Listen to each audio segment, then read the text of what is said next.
चलिए जो look at the screen carefully. हम लोग डिस्कशन कर रहे थे कुछ प्रॉब्लम्स के regarding the cube and cuboids. तो आज भी हम उस क्वेश्चंस को कंटिन्यू करेंगे और उसके बाद फिर हम बढ़ेंगे टुवर्ड्स सिलेंडर और कोन की प्रॉब्लम्स की तरफ। Now look at this question clearly. इसमें देखो स्टेटमेंट आपको कहा गया है कि the area of the three adjacent faces of a cuboid are x comma y comma z. Now remember the word three adjacent faces of a cuboid. So if you are considering the three adjacent faces तो वजह इसमें मान के चलो, जैसे ये जो black colour का है ना, एक तो ये हो गया आपके पास, ठीक है जी। इसके एडजेसेंट में आप मान लीजिए ये वाला हो गया और एक नीचे वाला। तो ये तीन आपके पास एडजेसेंट हो गए। इनके एरियाज आपके पास एक्स वाई जेड है, तो अगर वॉल्यूम वी है तो आपको बताना है कि वी स्क्वायर जो है वो किसके इक्वल होगा। दिवित अगर हम कहें ना वजह कि x जो है ये पहला वाला जो है ये मान लीजिए आपका फेस है, इसमें अगर हम कहते हैं कि x जो है वो आपका एरिया है, तो वजह आपको समझना है कि जो ये फेस है ना ये बेसिकली आपके पास एक रेक्टेंगल की तरह है। तो इसमें अगर हम कहते हैं कि ये l आपकी लेंथ है तो ये आपकी h होगी हाइट। तो मुझे लगता है कि एरिया की बात करेंगे तो x जो है ना वो आपका बनेगा l इंटू एच। ठीक है जी। अगर मैं y की बात करूं मुझे तो ये वाला जो है ना ये आपका नंबर टू जो आपका एडजस्टेंट फेस है नंबर वन के। तो इसको अगर मैं कहता हूँ y, तो इस केस में आप जानते हैं ना, क्योंकि क्यूबॉइड है तो क्यूबॉइड में लेंथ मैंने मार्क कर दिया, h आपके पास हाइट है तो b आपके पास ब्रेड्थ होगी। तो इस केस में जो रेक्टेंगल बन रहा है इसमें डायमेंशंस क्या होंगी, b और आपकी h। तो ऑटोमेटिकली जो y होगा ना वो किसके इक्वल बनेगा, that comes out to be simply equals to B H. इसमें कहीं पर भी प्रॉब्लम आएगा मुझे बता दीजिएगा। So y is coming out to be simply equals to B H. अगर मैं कहता हूँ z, तो बेसिकली जो नीचे वाला आपके पास है इसको मैं नंबर थर्ड फेस बोल रहा हूँ, ये तीनों एडजेसेंट फेसेस हैं। तो z के केस में आप देखेंगे तो लेंथ आपकी है ब्रेड्थ है, तो automatically z is coming out to be l into B. इसमें कोई प्रॉब्लम है गुरमत तो आप पूछ सकते हैं। Any question please. No sir. अब आप ये बताओ, इस केस में अगर मैं तीनों को मल्टीप्लाई कर दूं ना, क्यों मल्टीप्लाई करूं, क्योंकि आपके जो ऑप्शंस है वो एक्स वाई जेड के फॉर्म में है। तो आप बताओ जब तीनों को मल्टीप्लाई करूंगा तो एक्स वाई जेड का वैल्यू जो बनेगा that will be L H multiplied by B H multiplied by L B. I think this will come out to be simply equals to L square B square और आपके पास H square. तो X Y Z आपके सामने है। तो अब आप मुझे बताओ V is going to be the volume of a cuboid. तो आई थिंक आप सब जानते हैं कि वॉल्यूम ऑफ द क्यूबॉइड की जब हम बात करते हैं तो volume is always equals to, अगर एल आपकी लेंथ है, बी आपकी ब्रेड्थ है, एच आपकी हाइट है, volume is coming out to be L B H. So ये आपकी फर्स्ट इक्वेशन है, ये आपका सेकंड इक्वेशन है। तो आई थिंक फर्स्ट और सेकंड इक्वेशन को अगर आप देखेंगे तो क्लियर कट इंफॉर्मेशन है कि एक्स वाई जेड जो है वो किसके इक्वल आ रहा है, वो आ रहा है एल बी एच का square, which clearly indicates it will become V square. तो इसका मतलब है कि एक्स वाई जेड जो वो किसके इक्वल हो जाएगा, वी स्क्वायर के। तो ऑटोमेटिकली आपका जो डी पार्ट है ना वो सॉल्यूशन बन जाएगा। इसमें कोई सवाल है तो आप पूछ सकते हैं। It's a very simple problem. This question has appeared in your CDS examination. I do not remember the year, पर ये एक बार ये appear हुआ है। Any question at any stage? चलिए look at the next question we have. देखो इस question का लैंग्वेज समझिएगा। The biggest possible cube is taken out of a right solid cylinder. एक राइट सॉलिड सिलेंडर है जिसका रेडियस आपका 15 सेंटीमीटर है। तो अगर मैं ये कहूँ ना कि ये आपके पास सपोज करो सेंटर है ऑफ द बेस, तो अगर ये टॉप है तो टॉप का ये आपके पास सेंटर है, तो अल्टीमेटली रेडियस आपका 15 है। सो आई थिंक ये चीज आप समझेंगे वैसे कि इसमें ये जो डिस्टेंस है ना ये आपके पास 15 दिया हुआ है। तो रेडियस अगर 15 है तो automatically diameter is coming out to be 30 centimetre. चलिए हम यहाँ पे मार्क कर रहे हैं मुझे। देखो जिस समय मैं बात कर रहा हूँ तो going to be 15. Now look at the height of the cylinder, that is coming out to be, ये आपके पास बेसिकली 20। देवित आप मुझे बताओ, अगर मैं आपको एक बोलूं कि आप ना इसमें से बिगेस्ट मुझे पॉसिबल क्यूब निकाल के बताइए, तो जो भी आप क्यूब निकालेंगे तो क्यूब के लेंथ ब्रेड्थ और हाइट जो है ना वो आपके पास सेम होंगे। तो देवित थोड़ा आइडिया बता सकते हो कि अगर आप इसमें 15 सेंटीमीटर रेडियस ले रहे हैं आप टॉप का, तो ऑटोमेटिकली 30 जो है ना वो यहां से लेकर के यहां तक, I mean to say this complete diameter is coming out to be 30। तो ये चीज तो बच्चा आपके पास होगी आई थिंक 30। मैं इसको यहाँ मार्क कर रहा हूँ ये चीज। तो ये यस सर। बताइए कि अगर बिगेस्ट पॉसिबल आपको क्यूब जो है वो यहां से निकालना हो, तो उसके डायमेंशन क्या हो सकते हैं? क्या उसके डायमेंशन 30 इंटू 30 इंटू 30 पॉसिबल हैं? Yes sir. 30 into 30 into 30 possible हैं? बताओ जरा, इसमें से कटेगा ना 13। मुझे। सर 13 to 30 होगा। नहीं, क्यूब क्यूब क्यूब, क्यूब के तो लेंथ ब्रेड्थ और हाइट होंगे ना। हाँ जी। तो क्या 30 इंटू 30 इंटू 30 पॉसिबल है क्या?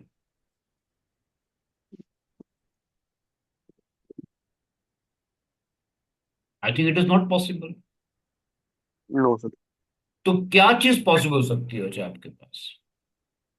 मतलब अगर आपने बिगेस्ट पॉसिबल क्यूब निकालना है, तो आप मुझे बताओ इस समय उसका जो लेंथ ब्रेड्थ और हाइट क्या हो सकता है, बिगेस्ट पॉसिबल क्यूब का? देखो गुरमन, 20 हो सकता है क्या?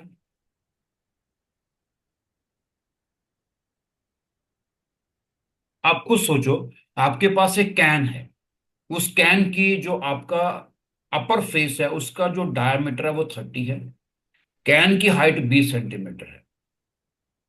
तो इसमें से अगर मुझे क्यूब निकालना है, अब जो कट करके निकालना है, तो जो क्यूब आप निकालोगे वो बिगेस्ट पॉसिबल क्यूब बचे होगा, तो वो ये होगा जिसका आपका ईच साइड जो है ना वो 20 होना चाहिए।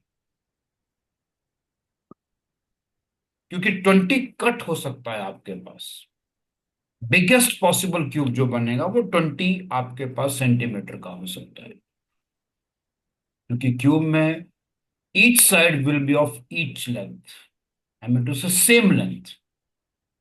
तो इसमें से अगर मैं कट करूंगा तो 20 सेंटीमीटर आपकी जो है वो साइड होगी। तो बताइए वॉल्यूम कितना बनेगा? I think volume is coming out to be, it is always equal to side cube which is basically 20 cube. So the answer will come out to be how much? It comes out to be simply equals to 800। इसमें कोई doubt है बच्चे, कुछ पूछना चाहें तो आप पूछ सकते हैं। Guman, have you got the point मैंने क्या कहा मुझे? Yes sir. आप ना थोड़ा इमेजिन करो बच्चे कि इसमें देवित आप ना इस राइट सर्कुलर सेंटर में से क्यूब निकाल रहे हैं। तो क्यूब यस सर। निकाल रहे हैं तो कैसे निकलेगा? तो कट करके निकलेगा, तो क्यूब का हर साइड बराबर होना चाहिए। तो तभी पॉसिबल हो सकता है जब हर साइड जो है वो 20 आपके पास होगी। चलिए बच्चे, अब आइएगा नेक्स्ट। ये बताइए इस क्वेश्चन को हम कैसे करेंगे। कितने क्यूबॉइड्स आपके पास बन सकते हैं डिफरेंट डायमेंशंस के, जब आप असेंबल करते हैं 100 आइडेंटिकल क्यूब्स? बताइए कैसे बन पाएंगे? सोच के जवाब दीजिएगा। आपके पास सपोज करो 100 आइडेंटिकल क्यूब्स है, मैं यहाँ पे आपको पिक्चर बताता हूँ।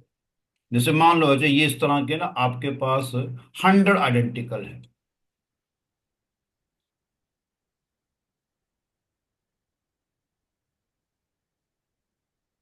इस तरह के सपोज करो छोटे छोटे आपके पास 100 आइडेंटिकल दिए गए एक जैसे। तो मुझे बताओ अगर आपको ये कह रहा है कि कितने क्यूबॉइड्स बन सकते हैं, तो क्यूबॉइड के केस में लेंथ ब्रेड्थ और हाइट जो है वो आपके पास सेम नहीं होता है, कोई दो सेम हो सकते हैं।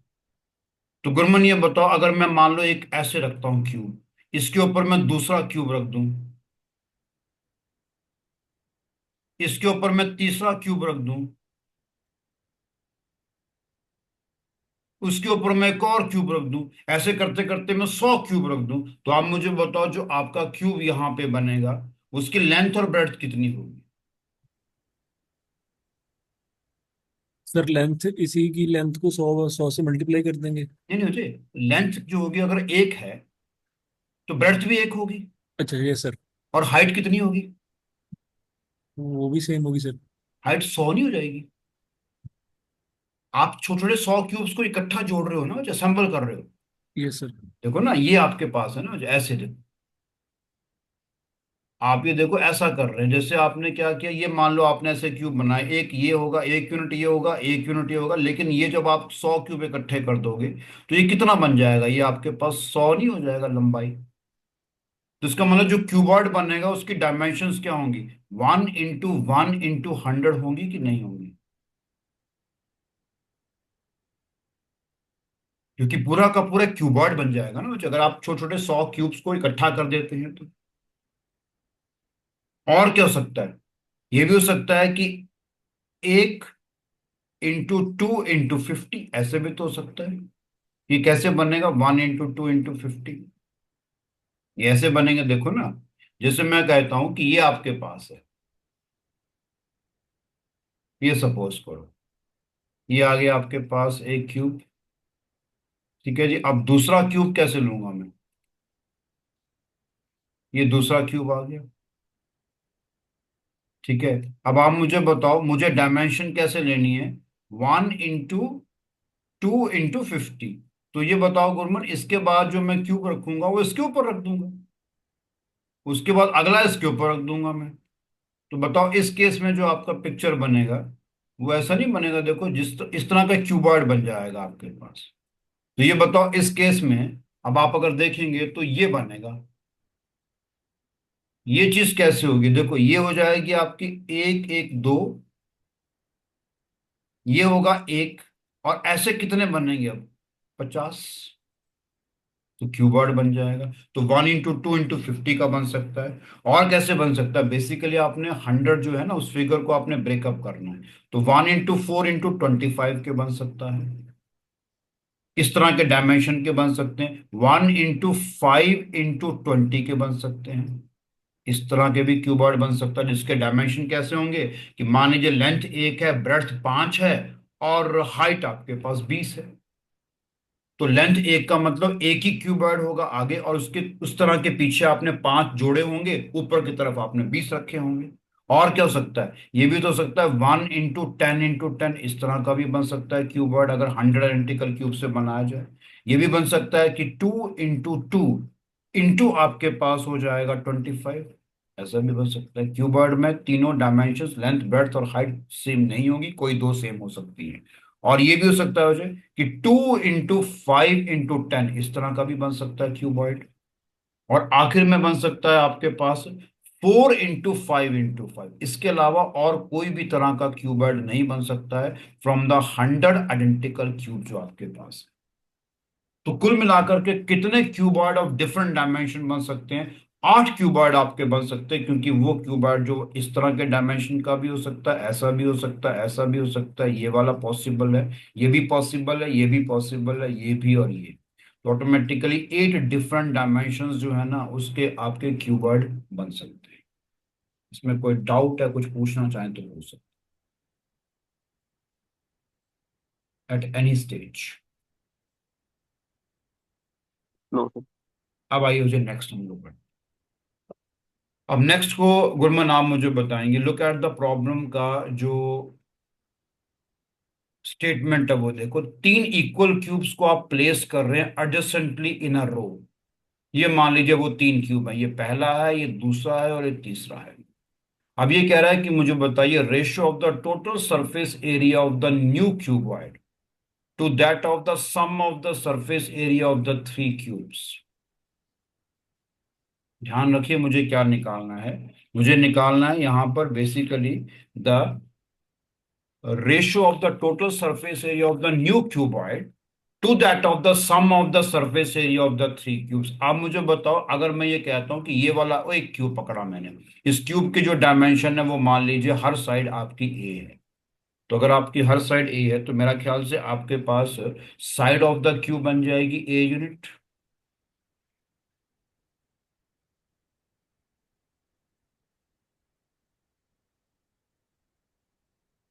अब एक काम करते हैं, let us find out the surface area of 1 cube. I think जब आप सरफेस एरिया निकालेंगे तो surface area of one cube is coming out to be how much? I think this will come out to be equals to 6 times a square. तो एक cube का होगा ना, तो 3 क्यूब्स का क्या बनेगा? तो 3 क्यूब जो हैं उनका सरफेस एरिया क्या बन जाएगा? तो उनका सरफेस एरिया बन जाएगा, it will become 18 times a square. बहुत सिंपल क्वेश्चन है मुझे। अब गुरमन ये बताओ, जब आप इन तीनों क्यूब्स को जोड़ोगे तो आप बताओ, जोड़ने से ये वाली साइड और ये वाली साइड जो दिख नहीं रही है तो दोनों खत्म हो जाएंगी। रुक जाएंगे सर। ठीक है ना? और ये वाली साइड और ये वाली साइड जो नहीं दिख रही है वो भी खत्म हो जाएगी। तो कितनी साइड्स खत्म हो गई बेसिकली आपके पास आपस में जुड़ के ना? कितनी साइड्स जो है वो क्यूब की खत्म हो गई? 8। 4। 8 कहां से हो गई? देखो, ये वाली साइड इधर वाली साइड जो नहीं दिख रही उससे जुड़ेगी तो ये दो साइडें खत्म हो गई। ये देखो ना, ये जो क्यूब आपका बन गया, ये पिक्चर बनी ना आपके पास, तो 4 साइडें नहीं खत्म हो गई? आपको सोचो, जोड़ रहे हो आप इनको, ये वाला साइड और ये वाला साइड जुड़ जाएगा तो एक ये वाला बन जाएगा, देखो बीच में बॉन्ड आ गया। ये और ये जुड़ेंगे तो ये बीच में बॉन्ड आ गया आपके पास। अब ये बन गया आपका क्यूबॉइड। तो आप मुझे बताओ, अगर आपको कहा जाए कि इस केस में what is the total surface area of the cuboid, तो जो आपने ऊपर निकाला है, तो total surface area of the cuboid क्या होगा?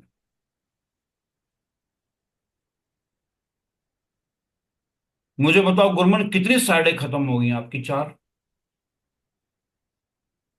एक साइड जो है ना उसका एरिया कितना बनेगा? ए स्क्वायर, क्योंकि वो साइड तो बेसिकली स्क्वायर होता है। तो total surface area of the cuboid क्या होगा? तो 3 क्यूब्स का सरफेस एरिया है ना 18 a स्क्वायर, उसमें से कितना कम कर दीजिएगा? जो चारों साइड्स खत्म हो रही है उनका जो आपका एरिया है, तो ये कितना बन जाएगा? 14 a square. Have you got the point मैंने क्या कहा जी?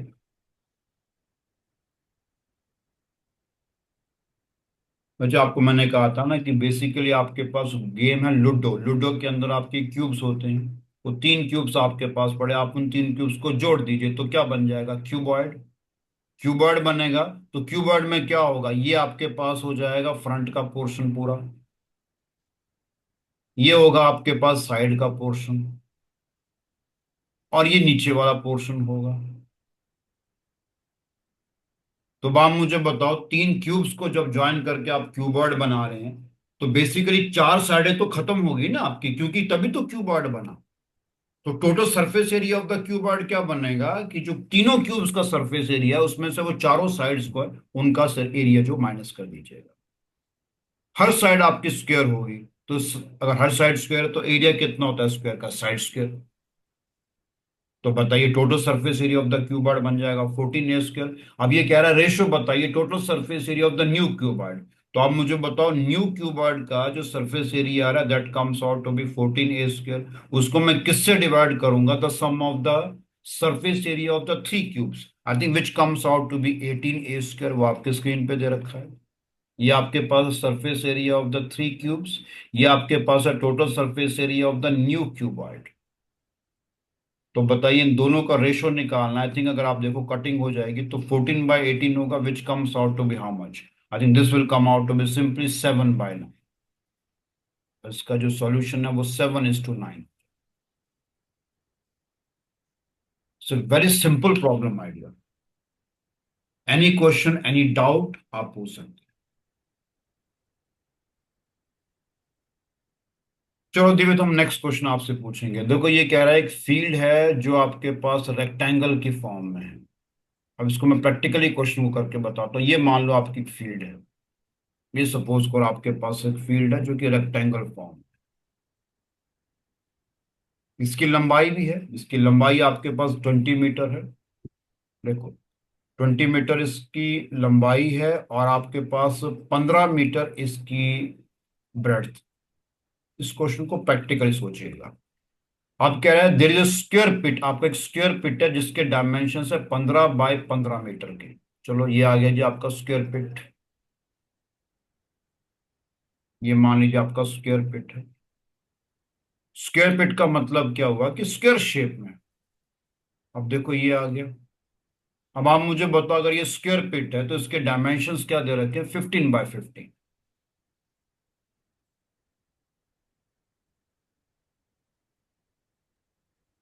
अच्छा, इस पिट को आपने फिल करना uniformly up to height of 4 metre तक।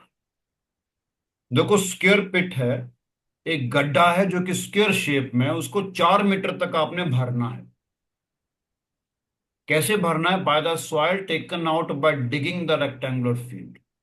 कि रेक्टेंगुलर फील्ड से जितनी आप मिट्टी निकालेंगे उससे आपने इस स्क्वायर पिट, जिसके डायमेंशन 15 बाय 15 मीटर है, उसको आपने up to a height of 4 metre तक भरना है।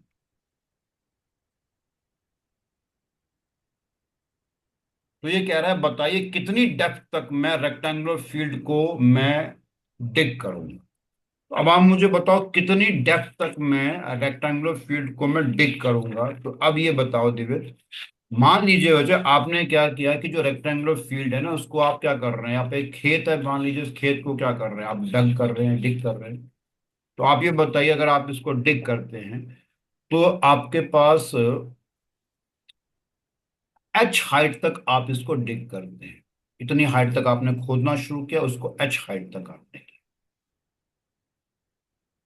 तो एच हाइट जो है ना वो आपके पास है, या एच आप ये कह सकते हैं, हाइट कह लो या कह लो डेप्थ कह लो, वो बेटर रहेगा। मैं इसको यहाँ पे रब कर रहा हूँ। एच आपके पास डेप्थ है जहां तक आपने रेक्टेंगुलर फील्ड को डग किया। ये G H is the depth up to विच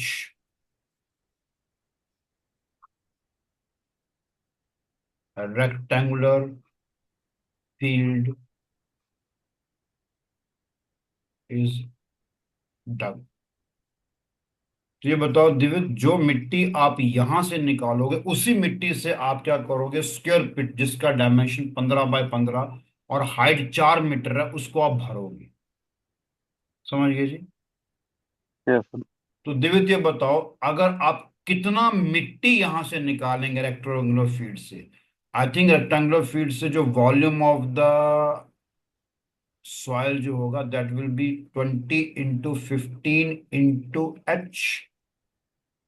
इसी मिट्टी को ले जाकर के तुम स्क्वायर पिट में डाल दो। तो पिट जो है ना, जो आपकी स्क्वायर पिट है, स्क्वायर पिट में आपको यह बताना है कि कितना सॉइल की जरूरत पड़ेगी। तो स्क्वायर पिट में वॉल्यूम ऑफ सॉइल रिक्वायर्ड, क्योंकि स्क्वायर पिट है वजह, तो इसमें एक बात समझिएगा, स्क्वायर पिट है लेकिन इसके अगर आप डायमेंशन देखेंगे तो 15 बाय 15 और 4 का। तो लेंथ ब्रेड्थ सेम है, हाइट डिफरेंट, तो क्यूबॉइड की तरह एक्ट करेगा। तो volume of the soil required क्या होगा, length into breadth into height. So 15 × 15 × H हो जाएगा। इतनी हमें स्क्वायर पिट में मिट्टी चाहिए। तो अगर इतनी मिट्टी चाहिए, I am sorry it's not H, it is going to be 4। तो गुरमन ये मिट्टी कहाँ से आएगी वैसे? रेक्टेंगुलर फील्ड से आएगी ना। इतनी मिट्टी आप रेक्टेंगुलर फील्ड से निकाल रहे हैं और जाकर के स्क्वायर पिट में डाल रहे हैं, और स्क्वायर पिट को इतनी जरूरत है।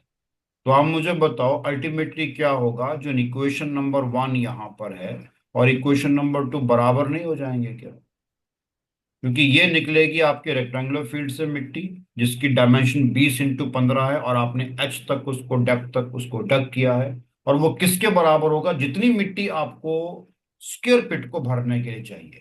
तो I think 20 × 15 × H must equal to 15 × 15 × 4। So now tell me, it's a very interesting question मुझे। तो यहाँ पे कुछ कटिंग होगी, ये कट जाएगा।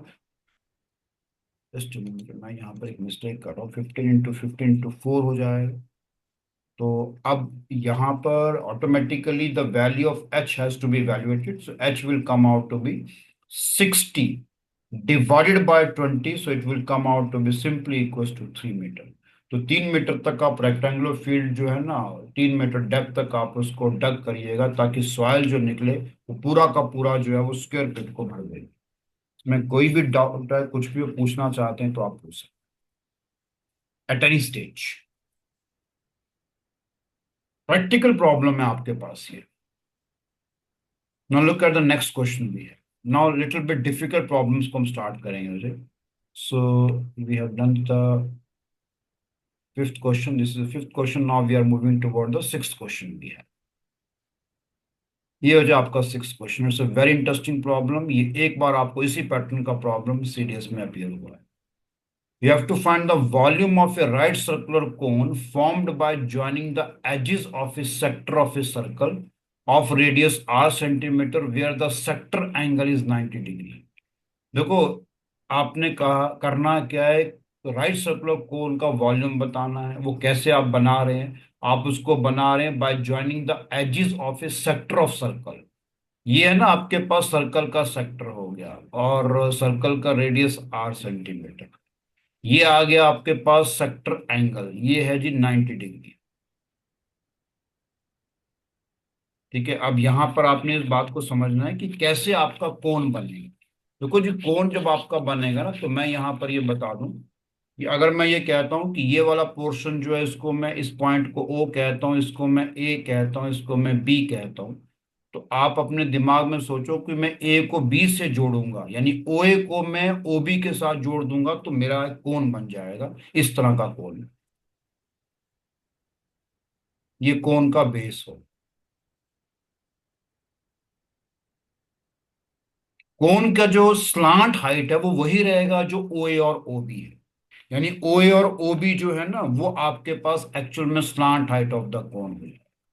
तो इसको मैं कह रहा हूं ये R ही लीजिए. यहां से अगर मैं, देखो यहां से अगर मैं कहूं तो ये आपके पास ये बनेगा हाइट ऑफ द कोण.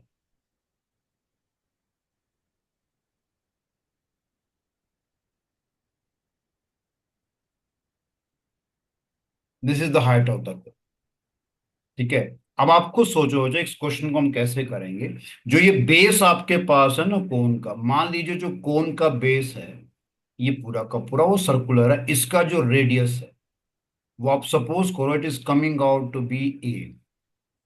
ये चीज ए यूनिट. तो अब ये बताओ, अगर radius of the circular portion,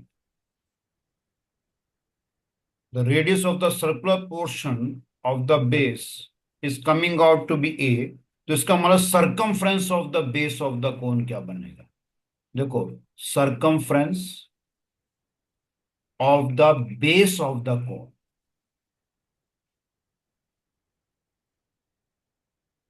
base circular है तो सर्कमफ्रेंस क्या बनेगी? 2 पाई ए.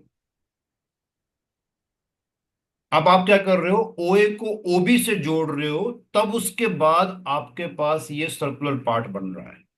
तो ये बताओ, अब आपको एक बात समझनी है. OA को अगर OB से जोड़ रहे हैं, तो ये बता दीजिए वजह. इस केस में आई थिंक AB जो आर्क है, AB आर्क की लंबाई क्या?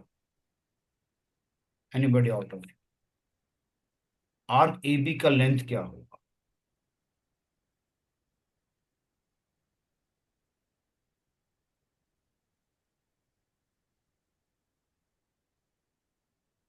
वैसे ये जो एंगल है ना, ये आपके पास 90 डिग्री है.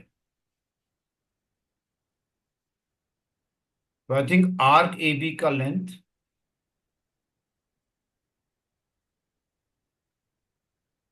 is equal to angle subtended at the center.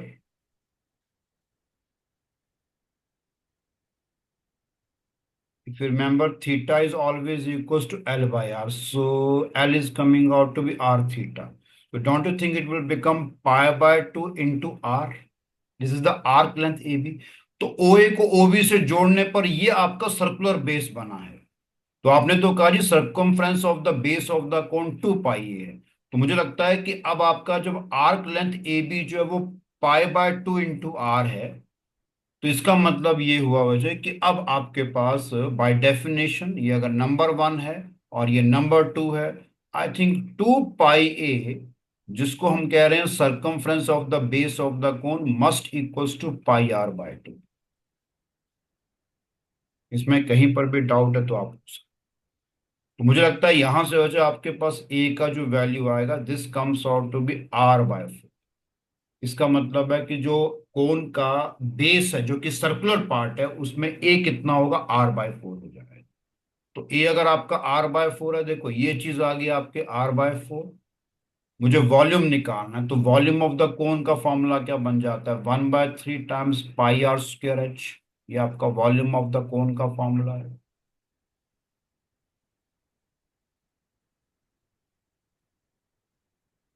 जो मैं आपको इन्फॉर्मेशन दे रहा हूँ, इसको आप एक काम करिएगा अपनी कॉपी के ऊपर, आप पेज को कट करिएगा, जैसा पिक्चर मैंने दे रखा है OAB, फिर उसके बाद ये सब करके देखना, डेफिनेटली कोन बनेगा। तो अब आप मुझे बताओ, इस समय जो ये फॉर्मूला वॉल्यूम ऑफ द कोन का 1/3 pi into radius R of the base का स्क्वायर इंटू एच। तो मुझे यहाँ पर एच निकालना है, तो ये बताओ ये एच कैसे निकलेगा। अगर हम कहते हैं height of the cone H है, तो मुझे लगता है ये एंगल 90 होगा, so we have to apply the Pythagoras theorem. तो अगर मैं कहूँ कि ये O है, ये आपके पास A है, ये B है, इसको मैं अगर कहता हूँ कि ये C है, तो आई थिंक OC जो है, it is always equals to, it will become simply R²। उसमें से कितना कम कर देंगे आप, A², उसका लेंगे रूट, सिंपल पाइथागोरस थ्योरम लगा दीजिएगा। So I think from here R² में से आप कितना कम करेंगे, I think that will come out to be a कितना आपका R/4, और इसका लीजिएगा रूट। इसमें कोई डाउट है तो पूछ सकते at any stage. With any doubt? No sir. बहुत आराम से देखो, क्वेश्चन को समझो बच्चे। डिफिकल्टी लेवल देखो, मैथ्स जो है ना वो ऑब्जर्वेशन बेस्ड सब्जेक्ट होता है। ऑब्जर्वेशन, उसके बाद आपने उस चीज को इमेजिनेशन में लेके जाना है कि एक्चुअल में प्रॉब्लम क्या हो रहा है। जब आप इन चीजों को कोरिलेट करोगे ना, तो ये सब्जेक्ट सबसे सिंपल हो जाता है, क्योंकि हम प्रैक्टिकल अप्रोच करते हैं यहाँ पर। अब देखो ये कितना बनेगा, R² में से आप कम करोगे R/4 का square, I think this will come out to be 4 R² minus R²/4 complete root. This will come out to be simply 3R² by 4. And this will become simply √3/2 into R हो जाएगा। तो ये बन जाएगी बच्चे आपके पास height. ठीक कर रखा है या मैंने कुछ गलत कर रखा, बताइए। मैं एक मिस्टेक यहाँ पे कमिट कर रहा हूँ, वो ध्यान रखिए, वो आप भी कई बार कर सकते हैं।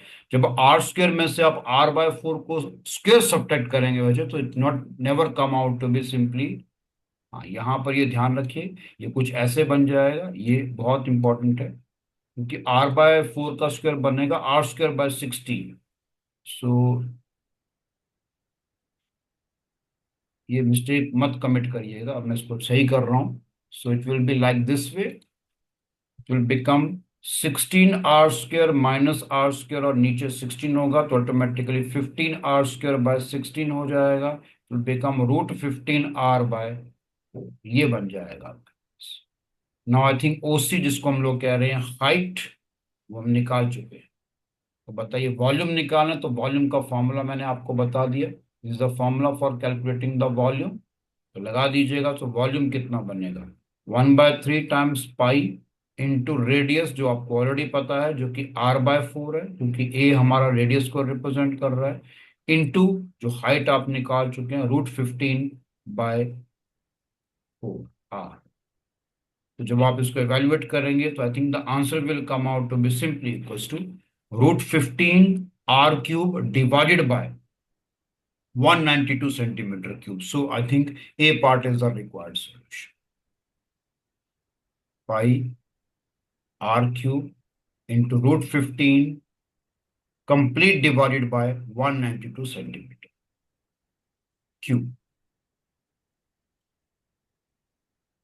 It's a wonderful question, my dear. Now look at the next question we have. देखो, इससे सबसे इजी क्वेश्चन आपको जो सीडीएस में अपीयर हुआ वो ये वाला है। अब इसमें आप क्वेश्चन को देखिए क्या बोल रहा है। इसका जो नंबरिंग है जो वो आपका 8 है। चलिए, a rectangular sheet of iron foil is 44 centimetre long. ये देखो, ये आपके पास एक आयरन फॉयल का रेक्टेंगुलर शीट है, 44 सेंटीमीटर, और 20 सेंटीमीटर आपका वाइड है। आपने क्या किया, इस समय आप इसको मान के चलो कि ये आपके पास ऐसे A B C और D। आप AD को BC के साथ अटैच कर रहे हैं और राउंड शेप में, तो ऑटोमेटिकली सिलेंडर बन जाएगा। आपने सिलेंडर बना दिया, ठीक है जी। अब ये देखिए, bye rolling the foil along the width, width के लॉन्ग आपको रोल करना है। तो जब आप विड्थ के लॉन्ग रोल करेंगे तो ऑटोमेटिकली आपको ये समझना है कि अब आपका जो सिलेंडर बनेगा, तो मैं यहाँ पे विड्थ के लॉन्ग रोल कर रहा हूं, तो विड्थ के लॉन्ग रोल करने पर सिलेंडर जो होगा उसका आपके पास पेरीमीटर जो होगा,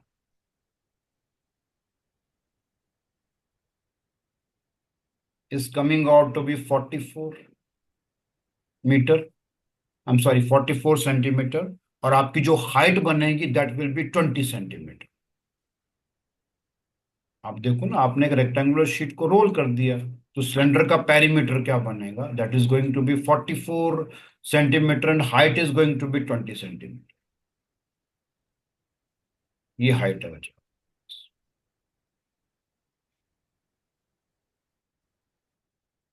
अब देखो, पेरीमीटर अगर आपका 44 सेंटीमीटर है तो आपको मालूम होना चाहिए 2 पाई आर, क्योंकि जब आप ए डी को बी से जोड़ोगे तो जो टॉप पोजीशन है वो सर्कुलर पार्ट आपके पास होगा। सो 2 पाई आर जो है वो आपके पास सर्कल का सर्कमफ्रेंस है, तो वही आपका 44 के इक्वल हो जाएगा, तो यहां से आर निकल जाएगा। So that comes out to be 22 upon pi. 22 upon pi का मतलब है, पाई का वैल्यू यूज करिएगा, so 22 divided by 22 by 7। So I think this will come out to be simply equals to 7, तो आर आपका 7 हो जाएगा। So now R is 7। तो आप बताइए वॉल्यूम ऑफ द सिलेंडर निकालना है, तो I think volume of the cylinder is always equals to, it is going to be pi R square H.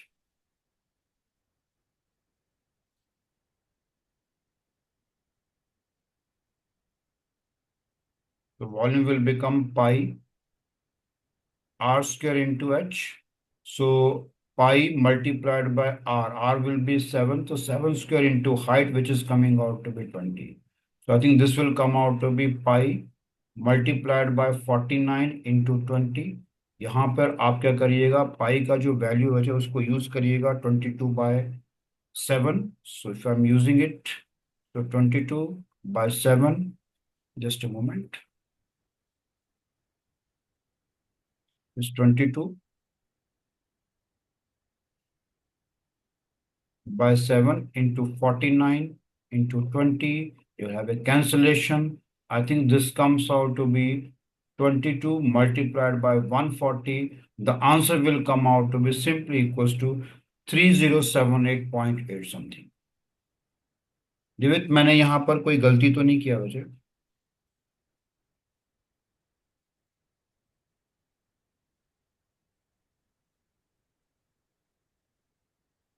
कोई मिस्टेक तो नहीं हुआ दिवित? देखो जरा ध्यान से।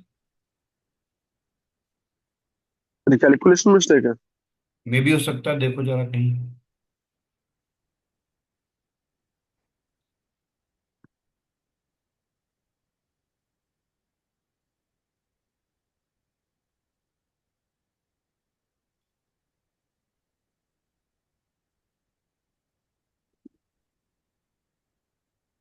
नहीं सर, ऐसा भी लग नहीं रहा सर। नहीं लग रहा है ना?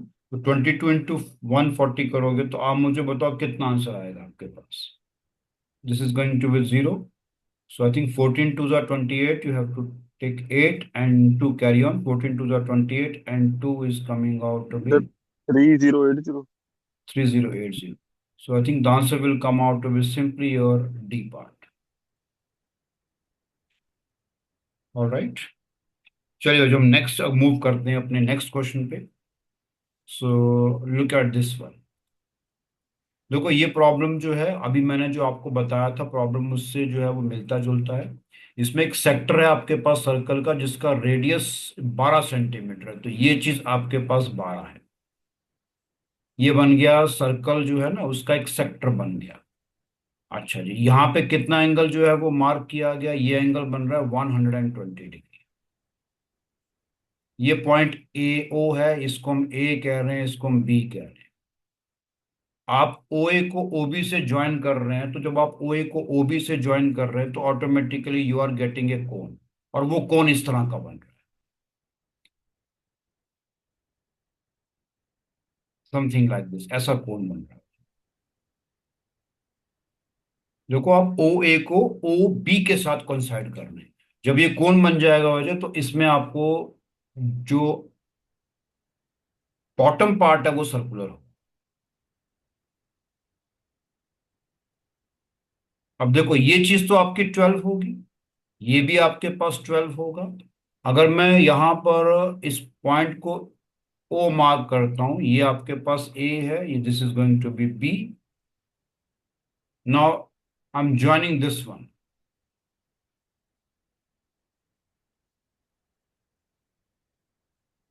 ये बन जाएगा height. I am calling it as say H.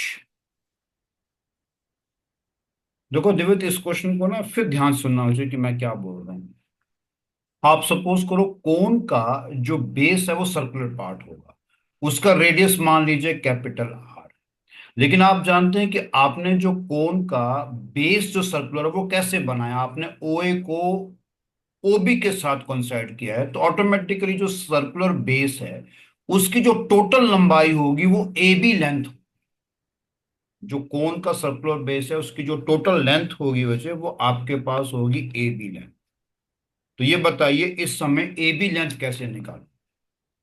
A B length का मतलब है बेसिकली आपके पास arc A B length. So I think 120 degree का मतलब कितना होगा, if you remember it comes out to be 2 pi by 3। So अब लगाइए formula, length of the arc A B, it is coming out to be theta, जो आपके पास arc angle subtend कर रहा है at the centre, that is 2 pi by 3 multiplied by 12 which is the radius. I think this comes out to be 8 pi. तो 8 pi जो है ना वो आर्क ए बी की लेंथ है। तो आर्क ए बी की जो लंबाई है वही आपके पास जो सर्कुलर बेस बन रहा है कोन का, उसका सरकमफ्रेंस है। तो अगर मैं कैपिटल आर मान के चलता हूं कि कोन का जो सर्कुलर पार्ट का रेडियस है, तो automatically circumference of the base of the cone,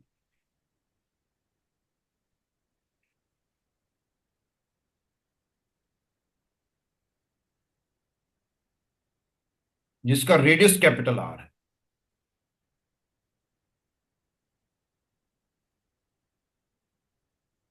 that will become equals to 2 pi R. लेकिन मुझे यही 2 पाई आर किसके बराबर होगा, ये होगा 8 पाई के। तो यहां से क्या निकल जाएगा, आर का value, R comes out to be 4। So if R is coming out to be 4, I think ये डायमेंशंस आपके 4 हो जाएंगे। पाइथागोरस लगाइएगा, O C B, O C B पे पाइथागोरस लगाइएगा तो एच आपके पास क्या बनेगा, H square plus 4 square will become equal to 12 square. So therefore, I think h square will come out to be 12 square minus 4 square. So therefore, h is coming out to be 144 minus 16 complete root. So the value of h is coming out to be 128 complete root. So 128 complete root जो वजह आपके पास आएगा, that comes out to be 64 into 2 complete root, that will become 8 root 2. So I think height is coming out to be 8 root 2. So if height is going to be 8 root 2, so we have to find the volume. So volume is coming out to be 1 by 3 times. It is going to be pi into the radius r square into the height जो आपके पास यहाँ पर है। So values put up कर दीजिएगा, I think 1 by 3 into pi into r, which is going to be 4. So 4 square will become 16 into h, which comes out to be 8 root 2. आप यहाँ पर कंसिडर करिएगा, जो पाई जो है उसको आप 22/7 लीजिएगा। आपका जो आंसर है वो approximated comes out to be 189.5 cubic centimetre. This is going to be the required. इसमें कहीं पर भी कोई डाउट है, कुछ पूछना चाहें तो पूछ सकते हैं। It's a practical problem I am saying to you. Now look at the next one. देखिए, इसमें आपको कह रहा है कि एक सिलेंड्रिकल आपके पास पाइप है जिसका हाइट 20 मीटर है। ओके, ये देखिए आपके पास एक सिलेंड्रिकल पाइप है जिसका हाइट दे रखा है 20 मीटर। आउटर रेडियस आपका 2 मीटर है, तो आउटर रेडियस का मतलब है कि अगर ये आपका सपोज सेंटर है तो आउटर रेडियस हो गया ये जी,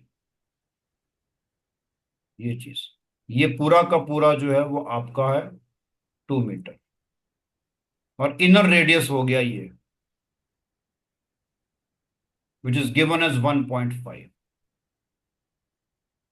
सो नाउ आपको बताना है the volume of the metal used in the pipe, कितना मेटल आप यूज करेंगे पाइप में। देखो इस क्वेश्चन में हम स्टार्ट कैसे करेंगे। आप सपोज करो कि आउटर रेडियस जो 2 है उसको मैं नाम दे रहा हूं कैपिटल आर, इनर रेडियस जो आपका 1.5 है उसको मैं नाम दे रहा हूं स्मॉल आर, हाइट आपके पास जो है वो बेसिकली आपका 20 है। सो अब ये ध्यान रखिए वैसे आपका जो required volume of the metal used, कितना मेटल आप यूज कर रहे हैं।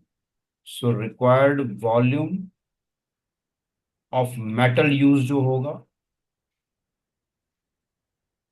It is always equals to volume, total volume of the cylinder, उसमें से माइनस कर दीजिएगा volume of the hollow cylinder.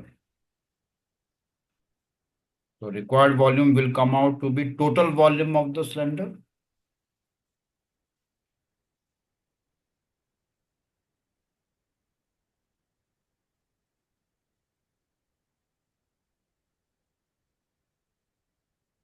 Minus कर दीजिएगा volume of the hollow cylinder.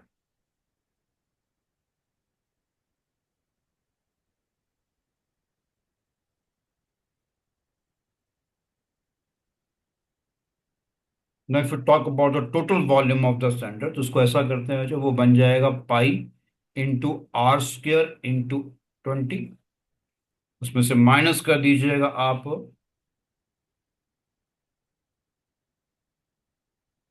Total volume of the cylinder minus volume of the hollow cylinder.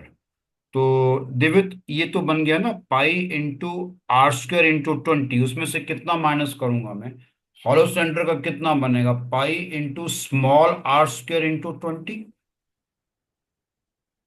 मैंने दिवित क्या किया उसे, यस सर। आप समझे मैंने क्या किया। Yes sir. मुझे required volume of the metal use, कितना मेटल आपने यूज किया है ना, तो टोटल वॉल्यूम जो सिलेंडर का था वो निकाल के उसमें से मैंने हॉलो का माइनस कर दिया, तो मुझे जो मेटल जो मैंने यूज किया वो मुझे उसका वॉल्यूम मिल जाएगा।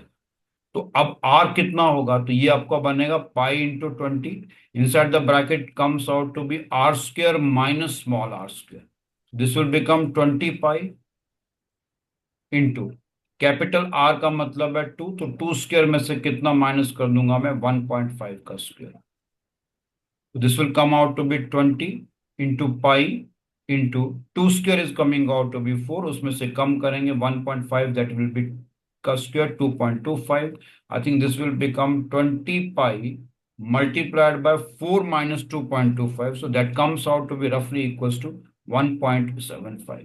इसमें फिर कैलकुलेशंस आप जब करेंगे सही तरीके से वैसे, so this will come out to be equals to simply 35 pi आ जाए। 35 pi आने के बाद you put the value of pi here. So if you are putting the value of pi as 22/7, so 35 into 22/7, I think this will come out to be simply equals to 110 metre cube. ये बन जाएगा वजह आपके पास जो required volume of the metal use, so C part is the required solution. So वजह हमने आज जो डिस्कशन की एक बार मैं फिर आपको बता दूं, we discuss with the starting era of the problems related to cube and cuboids। सो पहली जो हमने 3 प्रॉब्लम वही डिस्कस की, उसके बाद हम लोगों ने रेक्टेंगुलर फील्ड का प्रॉब्लम डिस्कस किया, फिर हमने सेक्टर से कोन बनाने के प्रॉब्लम्स को डिस्कस किया, और लास्ट में हम लोगों ने डिस्कस किया the problem regarding the cylindrical pipe, जिसमें आपको हाइट दे रखा है, आउटर रेडियस या इनर रेडियस दे रखा है, तो volume of the metal use करना। So this is all we have for today's lecture. Thank you very much. Thank you sir.